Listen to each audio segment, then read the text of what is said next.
76번 유형자산으로 볼 수 있는 거죠? 정답 3번이에요.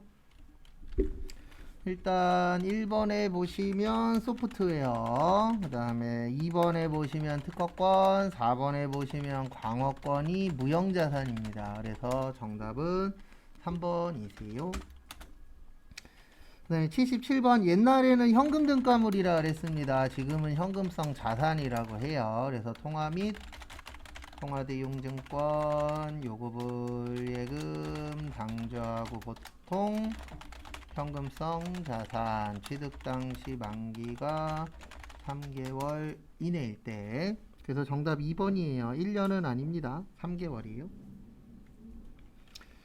그 다음에 78번은 거기에 있는 내용으로 보시면 안 되고 1, 2, 3, 4번 중에서 4번 있어요. 저희가 요거 여러 번 했거든요. 일단 정답은 4번입니다. 위탁 판매는 수탁자가 뭐 했을 때요? 판매했을 때 매출로 본다 그랬죠? 그 다음에 여기엔 안 나왔는데 시용 판매도 있었죠. 써보고 사는 거에서 상대방이 구매 의사를 표시할 때 이런 문제들은 그냥 문제 풀면서 꾸준히 보는 수밖에 없어요. 왜냐면 워낙 종류가 여러 가지인지라. 그래서 낼 때마다 그 종류들이 계속 바뀌어요. 그래서 어떤 종류일 때 어떻게 하는지 그런 것들 위주로 보시는 수밖에 없습니다. 워낙 종류가 다양해서 그래요. 그래서 정답은 4번의 위탁 판매. 그 다음에 79번은 저기에다가 밑줄 좀 쳐주세요. 자본화 대상 금융비용. 요거를 이제 자본화 대상 금융비용, 금융비용 그러면 이자입니다. 그래서 자본화 대상 금융비용이라고도 하고, 아까 나온 것처럼 건설자금 이자라고도 해요. 그래서 요거는 이제 일반적으로 그 건물 관련된 거다라고 보시면 됩니다. 그래서 건물 관련돼서 우리가 지을 때 이자 나가잖아요. 그래서 그 이자 관련된 거다라고 봐주시면 되세요.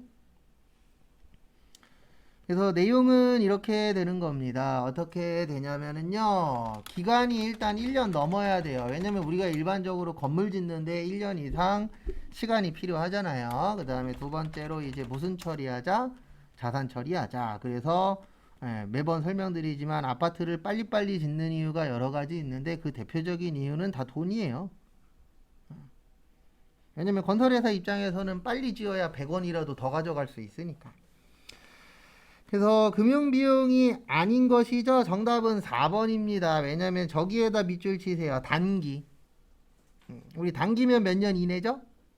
1년 이내죠. 그래서 정답은 4번이세요. 단기는 안 돼요. 자본화 대상 금융비용이 되려면 일반적으로 빌려서 쓰는 기간이 1년은 넘어야 된다. 이렇게 보도록 되어 있으세요. 그래서 정답은 4번. 그래서 차입금에 대해 단기 차입금에 대한 이자 비용은 그냥 무조건 이자 비용 처리하시면 됩니다. 그래서 정답은 4번. 그 다음에 80번 저기에다가 밑줄 치세요. 첫 번째 줄 끝쪽에 구건물을 철거.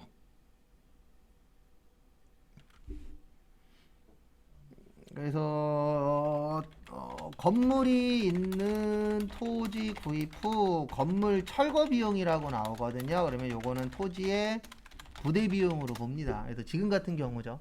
그래서 건물이 있는 토지를 샀는데 요거를 뭐 하는 거예요? 부시는 거예요. 그래서 그거를 부시는데 이제 뭘로 처리할 거냐? 그거에 대한 부분이죠. 그래서 1번 구건물의 철거 비용 토지 맞아요. 그 다음에 2번 토지 구입 대금 당연히 토지 산 거니까 맞고 취득세 맞습니다. 정답은 4번이에요. 신건물 공사비는 건물로 처리하는데 요걸로 처리하셔야 돼요. 건설 중인 자산. 그래서 이것도 차이점 아셔야 됩니다. 건설 중인 자산은 완성됐을 때 쓰는 거고요. 그 미완성됐을 때 쓰는 거고, 그 다음에 완성되면 건물 처리하시면 돼요. 그래서 우리가 완성될 수도 있고 아직 미완성될 수도 있잖아요. 그거에 대한 차이점, 그것도 좀 알고 계시기 바랍니다. 그 다음에 81번 저기에다가 밑줄 치세요. 선입선출법과 평균법. 그 다음에 완성품 환산량. 그래서 우리 완성품 환산량 이렇게 구하죠. 평균법은 완 플러스 뭐요? 말. 그 다음에 선입선출법은 완 플러스 말 마이너스 뭐요? 초. 그러면 누가 없으면 똑같죠? 초가 없으면 똑같죠? 근데 이 공식은 저거 구하는 공식이에요. 제공품 구하는 공식. 그래서 정답은 어디가 있냐? 2번에 기초 제공품이 없는 경우. 그래서 정답은 2번입니다. 왜냐면 초 빼면 똑같잖아요. 근데 이 공식이 제공품 관련된 공식이에요. 그래서 정답은 2번이세요.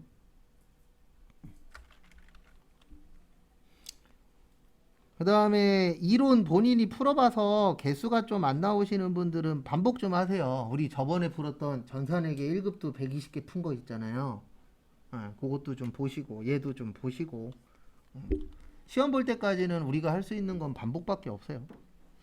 그 다음에 82번 원가에게 우리 재무에게는 누구 보여주는 거라고요? 외부 정보, 이용자에게 정보 제공. 그래서 특징 중에 하나가 우리가 배우는 게 다 이거라 그랬어요. 원리 원칙이 있다. 그 다음에 원가에게는 관리회계의 일종인데 내부 정보 이용자에게 정보 제공하는 거고요. 그 다음에 가장 큰 특징 중에 하나는 원리 원칙이 없어요.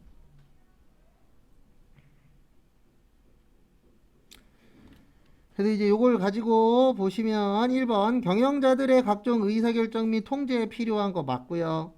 그 다음에 2번 일반 재무제표에 작성한 필요의 원가 정보 제공합니다. 이게 뭐냐면 우리 저번에 그 연결재무제표라고 풀었었는데 거기 보시면 원가명세서에서 요 원가명세서가 원가액이에요. 그 다음에 이제 원가명세서에서 데이터가 어디로 간다고요? 손익 계산서로 갔었죠. 그래서 2번 맞아요. 우리 재무제표에 손익계산서 있잖아요. 그래서 손익계산서 작성을 하려면 원가액에서 요게 나와야 돼요. 원가명세서가. 그 다음에 3번 경영자에게 원가관리 정보 제공 맞습니다. 그래서 정답은 4번이에요. 원리원칙이 없습니다. 원가에게는. 원래는 있는데 이론에선 없다라고 보는 거예요. 왜냐하면 내부 사람들끼리 볼 거기 때문에 없어도 된다. 이런 식으로 봅니다. 그래서 정답은 4번이세요. 그 다음에 요거 틀리시면 안 돼요. 83번. 우리 이거 열심히 외웠잖아요. 그래서 기초원가 또는 기본원가는 직접 재료비 더하기 직접 노무비라고 했었었죠. 그 다음에 가공원가 또는 전환원가는 노무비하고 제조 간접비라고 했었습니다.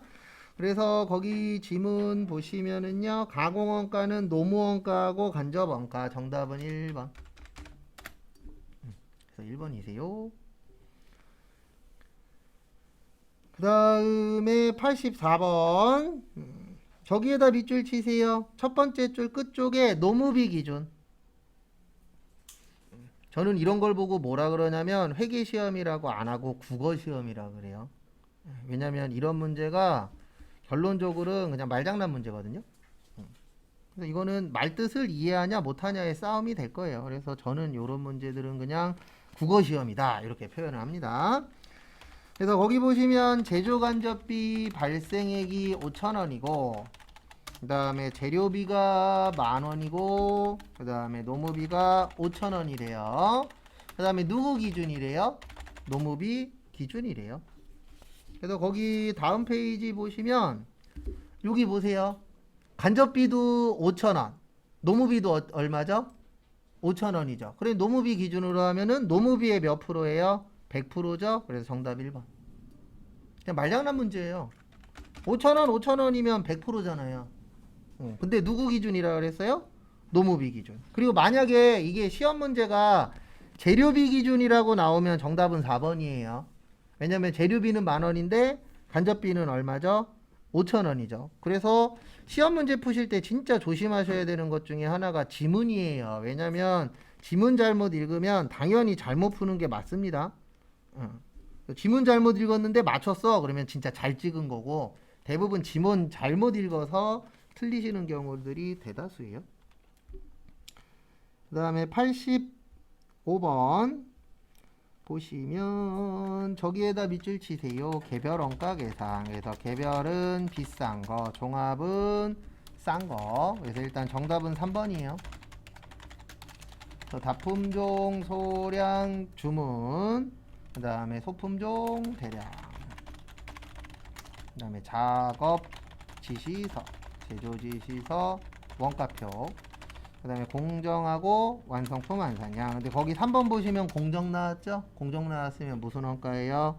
종합이에요.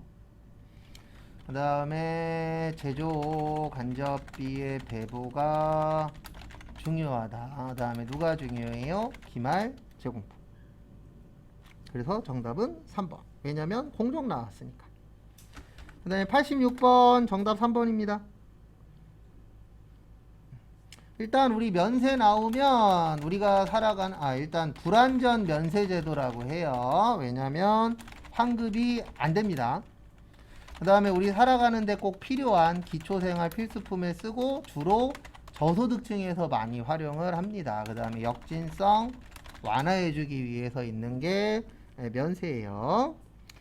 왜 정답이 저기 3번이냐면 우리 고속버스는 크게 역외군송업 나오면 두 가지 기억하셔야 돼요. 첫 번째로 고속버스에서 일반 버스만 면세예요.